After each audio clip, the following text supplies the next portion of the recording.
हमारे तो दिन की चैन और रात का सुकून खत्म हो गया है। अब रो रो के हमारे आंसू भी खत्म हो गए।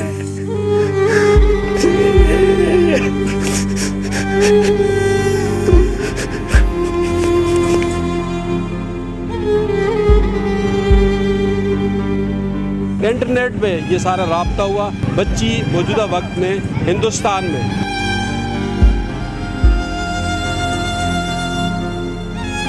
इस वीडियो को ज़्यादा से ज़्यादा वायरल करें ताकि ये वहाँ तक पहुँचे, इकरा तक पहुँचे और एक हिंदुस्तान के लोगों तक पहुँचे और उनको पता चले कि पाकिस्तान में इनके वालिद, उनके दादा वो कितने परेशान, उनकी वालदा कितनी परेशान है इकरा के लिए।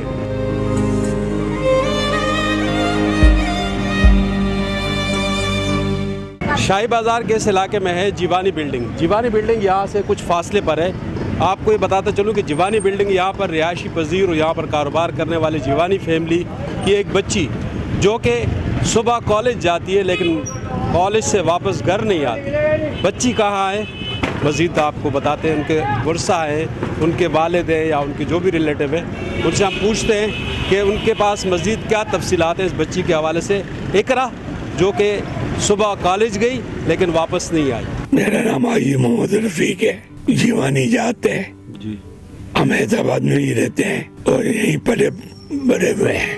मेरी बच्ची इकरा घर के अंदर बहुत खुश थी, कोई ऐसी बात नहीं थी, मगर इसको मैं गए साल उम्रे पे भी अपने साथ लेकर गया था और उम्रा भी करवाया था। हमें कुछ पता नहीं चला कि क्या हुआ। ये सुबह को 8 बजे अपने स्कूल के लिए, कॉलेज के लिए गई है और फिर वापस आज नहीं आई। फिर हमने भाग दौड़ की तो हमें कुछ मालूमात ये हासिल हुई कि ये दुबई गई और दुबई से सीधे खटमंडू गई। खटमंडू से वो लड़के ने टिकट भेजी थी इसे, लड़के ने इसको ले जाके बंगलोर ले गया। बंगलोर में ये कह रहा था मैं IT का अफसर हूँ।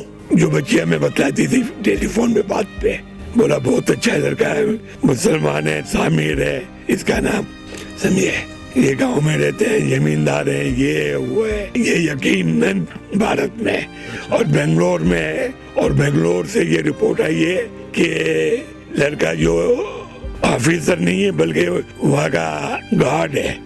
अच्छा, समझे। तो ये जो बच्ची से राब्ता इसका कैसे हुआ? बच्ची फोन पे बात करती थी हमसे। नहीं, उसका जो राब्ता हुआ है इस बच्ची से, उसका मोबाइल के थ्रू राब्ता हुआ है। अच्छा आई साहब, ये जो है आपको जो हमारी जो बच्ची है उसकी जो आप लोगों के साथ, घर के साथ, आप लोगों के साथ, जो आपके साथ उसका जो रिलेशन था, ताल्लुक था, दादा है तो दादा के साथ उसका रिलेशन कैसा था, माँ बाप के साथ कैसा था, बच्ची वैसे अपने तौर पे उसका क्या रवैया था? बहुत अच्छा था, कोई ऐसी बात नहीं थी। आप लोगों का कोई तरफ से कोई रवैया ऐसा था? कोई ऐसा नहीं था। हाँ, कोई भी ऐसा नहीं रवैया था। अच्छा, तो उसके आपको क्या कहेंगे आप उसके लिए, जो अगर आपको उसको पैगाम, अगर वो आपको सुन ले, आपकी आवाज को सुने, तो आप उससे क्या कहेंगे, क्या सवाल करेंगे? मैं इससे यही सवाल करता हूँ कि बेटा वो लड़का हिंदू है, मुलायम सिंह नाम है, तुम्हारा भी नाम इसने बदल दिया है, रवा यादत इसका नाम रखा है और हिंदी के अंदर इसने निकाहनामा बनाया था। बच्ची समझी नहीं कि ये हिंदू है या मुसलमान है, समझे। फिर इसने दस्तखत कर दिए निकाहनामा पे, तो वो हिंदी में था तो वो पढ़ नहीं सकती थी। अगर उर्दू और इंग्लिश में होता तो ये पढ़ लेती। आप समझते हैं कि बच्ची अभी वहाँ पे खुश नहीं है और आप उसको, अगर वो वापस आ जाती है, आप लोगों की मर्जी से कोई बात होती है, मिसाल के तौर पे वो वापस आती है पाकिस्तान, फिर आप अपने हाथ से उनका, अगर वो मुसलमान है और उसका दोबारा से निकाह करते या उसकी तजदीद करते, तो ऐसा कुछ हो सकता है? हुकूमत से आप क्या मुतालबा करेंगे? अब मुतालबा यही है हुकूमत से है कि वजारत खारिया बिलाल भुट्टो जरदारी और हिना रब्बानी खर, इनसे दरख्वास्त है कि आपकी बेटी बेटियां भी होंगी, अगर आपके घर के अंदर ये वाक़या हो जाए तो आपका क्या असर होगा। हमारे तो दिन की चैन और रात का सुकून खत्म हो गया है। अब रो रो के हमारे आंसू भी खत्म हो गए।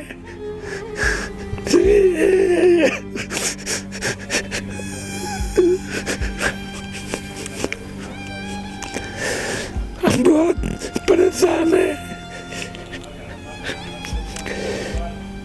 अबे तो जब ये पुलिस ने इसको पकड़ा, ये पूरी स्टोरी का मालूम हुआ कि इसको पकड़ा और लड़के को सेंट्रल जेल में बंद कर दिया है, लड़की पे कोई आरोप नहीं लगाए इन्होंने।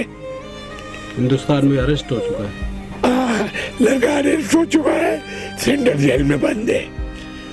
अब आप चाहते हो कि बच्ची वापस आ जाए? हम चाहते हैं कि बच्ची वापस आ जाए, क्योंकि वहाँ का कानून है कि 21 साल की लड़की के अलावा इससे छोटी से शादी नहीं कर सकता। नंबर कौन सी क्लास में पढ़ती थी बच्ची? इंटर में। इंटर में थी। एज आप 16-17 साल थी तकरीबन। ये 18 साल की थी। समझिए?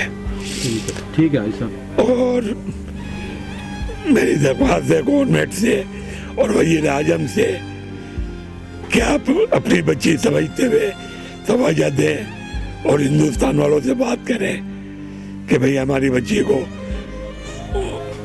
उधर की एमबीसी को कहें कि वो तवज्जो दे इस बात पे कि हमारी बच्ची को कोई टॉर्चर नहीं कर रहा हो या दबा नहीं रहा हो कि तुम यूं के कि मुझे पाकिस्तान नाम में आ जाऊं तो तुम मुझे मार तो नहीं डालोगे।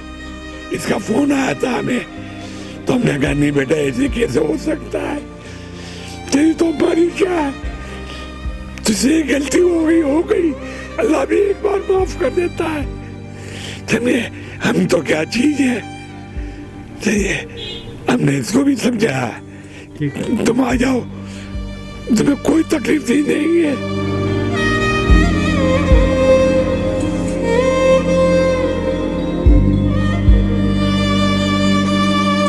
इकरा के वालिद ने सिटी थाने में एफआईआर दर्ज करवाई है। उस एफआईआर में ये कहा गया है कि बच्ची को अगवा किया गया है और बच्ची को अगवा करके गला कर हिंदुस्तान ले जाया गया। उनका कहना यह है कि हमारी बच्ची को वापस किया जाए। दादा ने जो एशियन न्यूज़ से बातचीत की, जो कि कुरान मजीद की तिलावत कर रहा था, तिलावत के दौरान जब मैंने उनसे बात की तो बातें करते करते उनके दादा रो दिए और उन्होंने कहा कि मेरी बच्ची से अगर गलती हुई है तो वो ये समझ ले कि हम उसे कुछ नहीं कहेंगे, गलती अल्लाह पाक भी माफ़ करता है, हम भी माफ़ कर देंगे। हमारी बच्ची को उन्होंने रोते हुए इल्तिजा की कि हमारी बच्ची को वापस किया जाए। वज़ारत दाखिला से उन्होंने इल्तिजा की, हुकूमत पाकिस्तान से इल्तिजा की, हिंदुस्तान की हुकूमत से उन्होंने अपील की कि उसकी बच्ची को डिपोर्ट किया जाए, पाकिस्तान भेजा जाए। तो रोते हुए उसके दादा ने ये सारी स्टोरी बताई, सारी दास्तान बताई। एशियन न्यूज़ पे आपको दिखा रहे हैं। इसके लिए मज़ीद हक़ाइक़ भी हम आपको बताएंगे और ये दुआ करेंगे और कोशिश करेंगे कि ये बच्ची जो पाकिस्तान की बेटी है ये पाकिस्तान वापस आ जाए, बाइज़्ज़त तरीके से वापस आ जाए। और आप सब जो मुझे देखने वाले, एशियन न्यूज़ देखने वाले, आपसे मेरी ये रिक्वेस्ट होगी कि आप सोशल मीडिया के ज़रिए इस वीडियो को ज़्यादा से ज़्यादा वायरल करें ताकि ये वहाँ तक पहुँचे, एकरा तक पहुँचे और एक हिंदुस्तान के लोगों तक पहुँचे और उनको पता चले कि पाकिस्तान में इनके वालिद, उनके दादा वो कितने परेशान हैं, उनकी वालदा कितनी परेशान है एकरा के लिए। तो एशियन न्यूज़ पर ये रिपोर्ट आपके लिए दिखाई गई हैदराबाद श्री घाट चौक से। और यहाँ पर जो शाही बाज़ार है वहाँ के जीवानी जो बिल्डिंग है यहाँ के रिहायशी एकरा, उसके हवाले से थी। मज़ीद तफसीलात हम अगली रिपोर्ट में आपको बताएंगे।